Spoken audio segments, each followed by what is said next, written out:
dragone.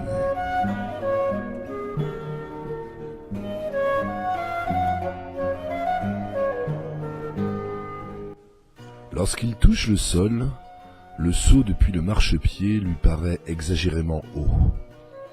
Les jambes engourdies, Voynich encaisse le choc. Il est arrivé.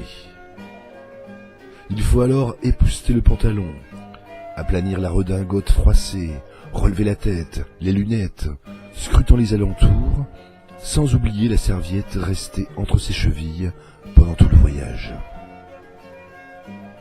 Le cocher s'occupe des chevaux, les désaltère, desserre les brides, la course est déjà payée, il n'y a plus qu'à attendre le retour vers Rome. C'est ce qui a été convenu avec le mystérieux contact qui a organisé cette entrevue de Voynich avec les jésuites. Il attendait aussi un juif de Padoue dont l'arrivée avait été annulée la veille au soir, à l'heure de la Nice.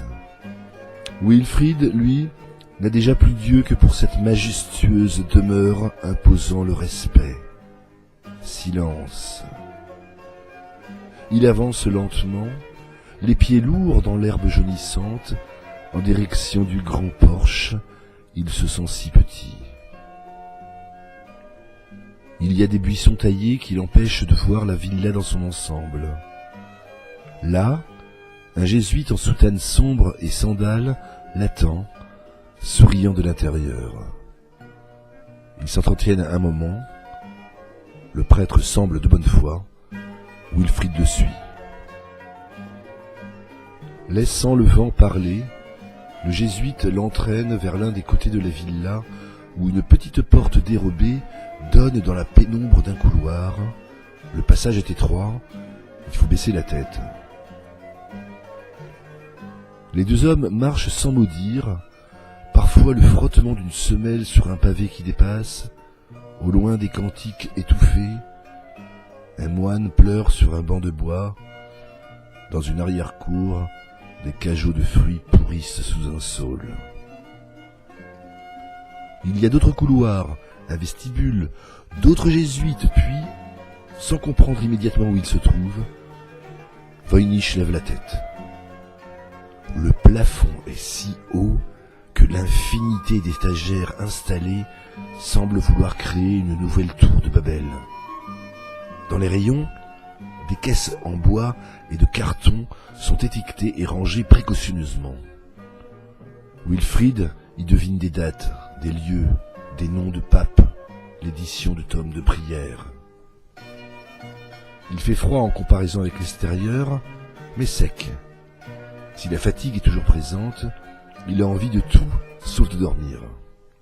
Les vieilles tasses de café à la gare de Rome font toujours leur effet.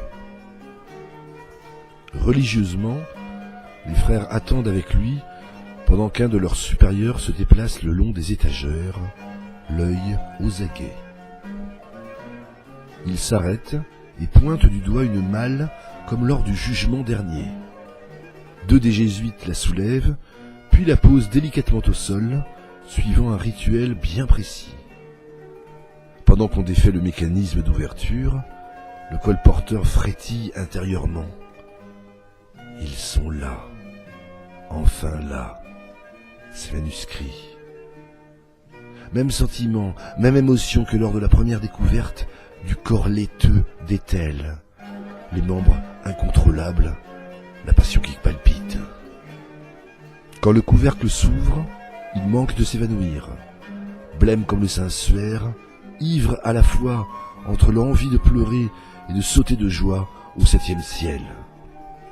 Devant le haut des piles de manuscrits qui apparaissent dans la malle, Wilfrid hoche la tête à l'adresse des jésuites. Assourdi, un chant de chorale parvient depuis le soupirail. À côté, on pose encore une caisse de livres craquante. Sans une parole, le supérieur l'invite à regarder et à choisir. Voynich se sent comme un gosse à qui la boulangère propose son bocal de bonbons.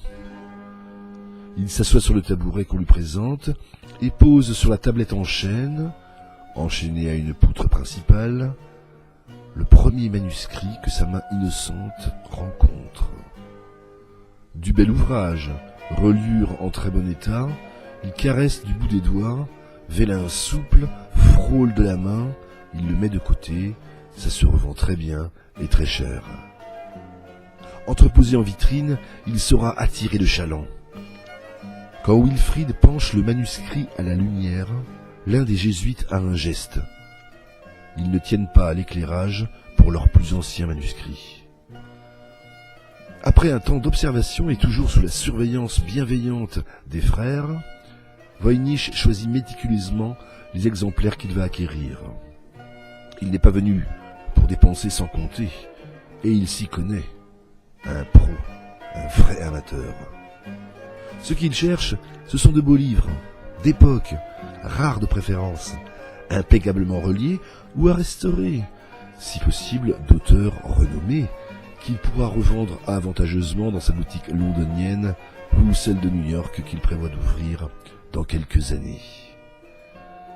De la caisse, il sort d'autres manuscrits qui font scintiller les étoiles de poussière en apesanteur dans le mince rayon de soleil filtrant par une des fissures de la charpente. Voynich fait son tri, tente d'obtenir une collection complète sur un même sujet, puis enfonce précautionneusement un peu plus sa main.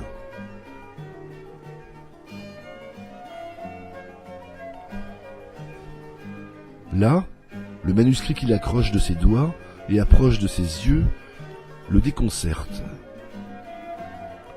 Il ne présente pas aussi bien que les autres. La couverture sale n'est pas en cuir. D'ailleurs, ce n'est même pas une couverture, trop souple. Il paraît très ancien, en mauvais état, des folios se détachent, d'autres semblent manquants. Le titre de l'ouvrage est effacé ou n'en porte pas. Le nom de l'auteur n'est pas mentionné. C'est le Vélin Petit Canard Boiteux. Cela intrigue notre antiquaire, qui décide de le feuilleter tout de même. Et lorsque Wilfrid Voynich tourne la première page du manuscrit et tente de la lire, il reste perplexe. À côté du dessin d'une étrange plante, il ne comprend strictement rien au texte qui est écrit sur le vélin.